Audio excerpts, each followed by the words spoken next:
Because of why I search the deep through endless nights, no time to sleep.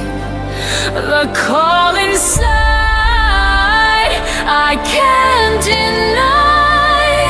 I'll find the light because of why. Hey everyone, and welcome. Today we're diving into a question I get asked a lot, one that's pretty fascinating in the world of global finance. How in the world did the Cayman Islands get so rich?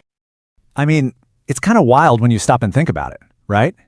We're talking about this small group of islands in the Caribbean that somehow turned into one of the most important financial centers on the entire planet. So what's their secret? How'd they pull it off?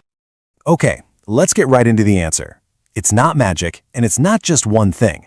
It's really more like a carefully crafted recipe with three main ingredients: a very specific approach to taxes, a super specialized financial industry, and, this might surprise you, some really strict rules.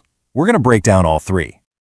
First up, let's just tackle the big one, the thing everyone talks about, taxes. This is really the foundation that everything else is built on, but it's probably not as simple as you think. The key phrase you need to know is tax neutrality. So what does that actually mean?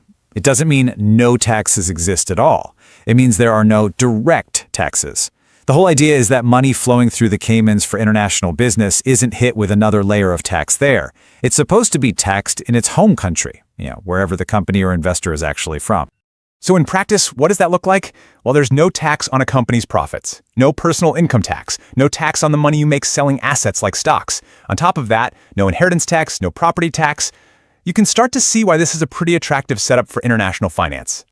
But hold on, you're probably thinking, how does the government even run then? And that's a great question.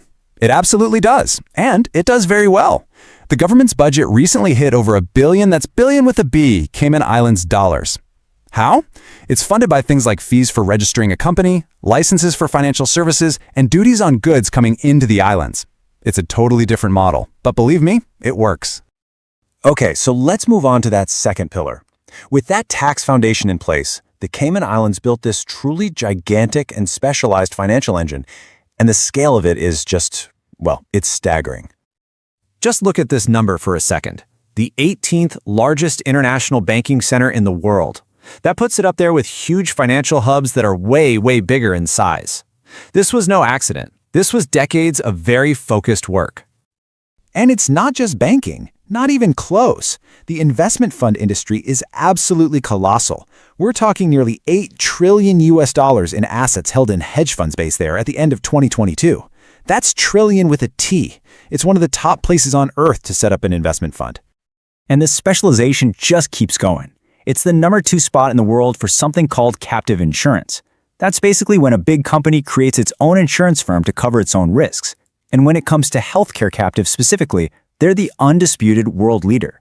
This just shows you how deep their expertise really runs. So, you've got this tax-neutral base and a massive financial industry. But that's not the whole story.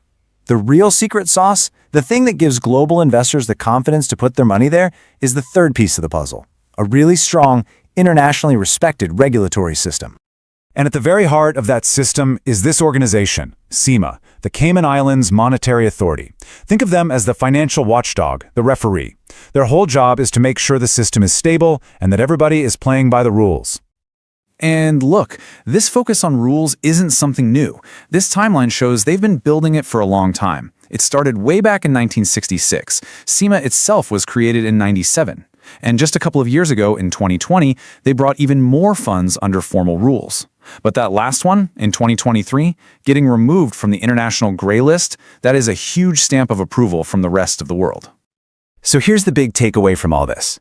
A lot of people have this image of a lawless Wild West, but the truth is the complete opposite. The Cayman Islands has made strict, transparent regulation its actual business model. They know that without trust, the whole thing falls apart. Sticking to those international standards, that's their competitive edge. But, like any story of incredible wealth, there's another side to this coin. All of this economic success has created some really complicated challenges right there at home for the people who live on the islands. This is a really powerful quote from the former premier of the country, Wayne Panton. It really shines a light on this growing debate happening inside the Cayman Islands about who's really getting a piece of the pie and the real danger that rising inequality poses. And that gets right to the heart of the issue. Even with all this mind-boggling economic growth, the benefits haven't automatically trickled down to everyone. There's a serious conversation happening right now about how to build an economy that, in the Premier's words, is distributive by design, to make sure local people can actually afford to live and prosper there. And that brings us to the big, forward-looking question. With the whole world talking about things like a global minimum tax for corporations, you have to wonder, can this unique model of specialized, tax-neutral finance keep going? The future is definitely not set in stone, and they're going to have to adapt. So, what do you think is next for the Cayman Islands? Can they keep this up? I would genuinely love to hear your take, so drop a comment below. I hope you found this little explainer useful. And if you did, you know the drill. Hit that like button, share it with someone who might be interested, and of course, subscribe for more breakdowns like this one. Thanks for watching, and I'll see you in the next one.